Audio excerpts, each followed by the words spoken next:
നമസ്കാരം. കർമ്മ ന്യൂസിലേക്ക് സ്വാഗതം.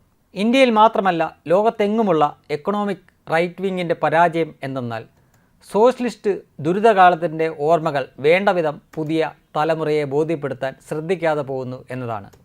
ഇന്ത്യയിലാണെങ്കിൽ നെഹ്റുവിയൻ സോഷ്യലിസ്റ്റ് ഭരണത്തിൻ്റെ കുണം കൊണ്ട് ഒരു സൈക്കിളോ റേഡിയോ പോലും വാങ്ങാൻ അപേക്ഷ കൊടുത്ത് കാത്തിരിക്കേണ്ട അവസ്ഥ ഉണ്ടായിരുന്നു എന്ന് പറഞ്ഞാൽ പുതുതലമുറയ്ക്ക് അതൊരു അവിശ്വസനീയമായ സംഗതിയാണ്. ആദ്യം കേട്ടപ്പോൾ ആർക്കും അത്ഭുതമായിരുന്നു.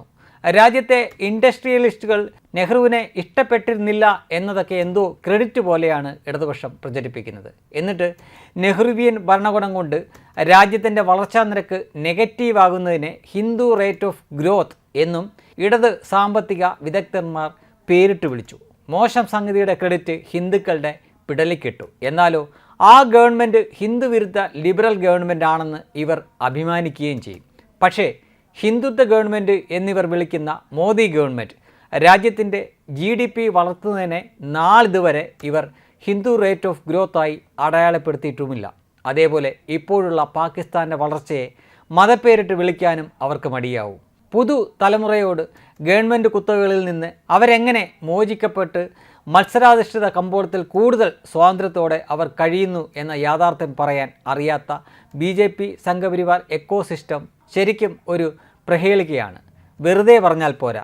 ഗുജറാത്ത് കലാപം നുണകൾ ചേർത്ത് ഇടയ്ക്കിടയ്ക്ക് ഓർമ്മിപ്പിക്കുന്നത് പോലെ ഓരോ യാഥാർത്ഥ്യവും കൃത്യമായ ഇടവേളകളിൽ ഓർമ്മിപ്പിക്കാൻ കഴിയണം.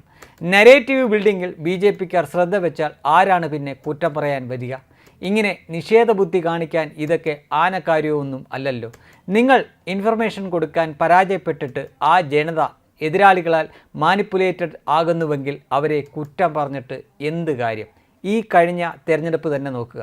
എല്ലാവരും കരുതിക്കൊണ്ടിരുന്നത് BJP ഒരു 350 മുകളിൽ സീറ്റുകൾ നേടുമെന്നായിരുന്നു. എന്നാൽ ജനങ്ങളുടെ ഇടയിൽ ചില പ്രവർത്തനം നടത്തിക്കൊണ്ടിരുന്ന കാര്യം എന്തുകൊണ്ടോ ഇവിടെ ഭരിച്ചിരുന്നവർ മനസ്സിലാക്കിയിരുന്നില്ല. അല്ലെങ്കിൽ നരേന്ദ്രമോദിക്ക് മാത്രമല്ല അതിനുള്ള ഉത്തരവാദിത്വം എന്ന് അവരുടെ അണികൾ തിരിച്ചറിഞ്ഞില്ല എന്നതാണ് യാഥാർത്ഥ്യം.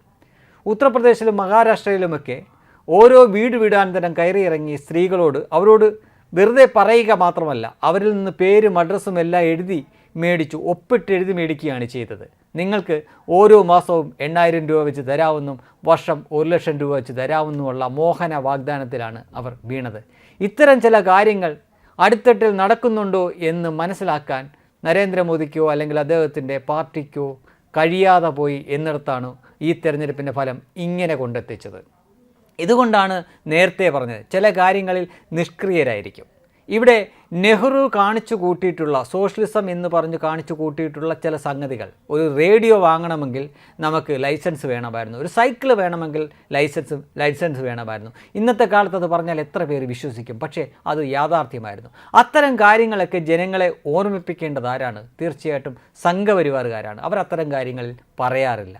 അതേപോലെ തന്നെ തെരഞ്ഞെടുപ്പിൻ്റെ സമയത്ത് അവർക്കെതിരെ നടക്കുന്ന അല്ലെങ്കിൽ ജനങ്ങളെ പറ്റിക്കാൻ വേണ്ടി നടക്കുന്ന ഇത്തരം വ്യാജ വാഗ്ദാനങ്ങളെപ്പറ്റി ജനങ്ങളെ ബോധവാന്മാരാക്കുന്ന കാര്യത്തിലും അവർക്ക് പിഴവ് പറ്റി.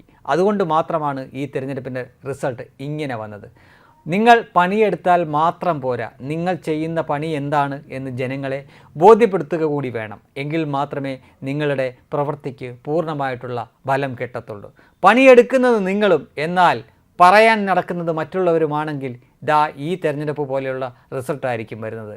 എല്ലാവർക്കും അറിയാവുന്ന കാര്യമാണ്, കഴിഞ്ഞ 10 വർഷം മികച്ച രീതിയിൽ തന്നെയാണ് നരേന്ദ്രമോദി സർക്കാർ രാജ്യത്തെ നയിച്ചതെന്ന്. പക്ഷേ അത് വേണ്ട രീതിയിൽ ജനങ്ങളിൽ എത്തിക്കാൻ അവരുടെ അണികൾ പരാജയപ്പെട്ടിടത്താണ് ജോർജ് സോറോസും കൂട്ടരും പണമെറിഞ്ഞ് കളിച്ചത് എന്ന് ഇനിയെങ്കിലും നിങ്ങൾ മനസ്സിലാക്കുക.